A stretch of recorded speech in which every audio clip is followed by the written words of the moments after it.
Hi everyone. In this video, we will show you how to know if someone is online on Google Meet. First, open the Google Meet app on your mobile device. Next, look for the new option at the bottom right corner of your screen and tap on it. This will give you options to start or join a meeting.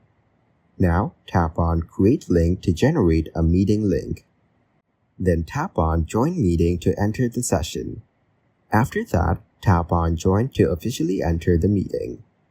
Once you're in, tap on the three dots. This will open a menu with additional options.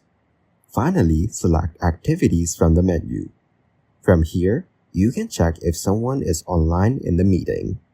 And there you have it, an easy way to see if someone is online on Google Meet. Thanks for watching. Like the video and subscribe to the channel for more content like this.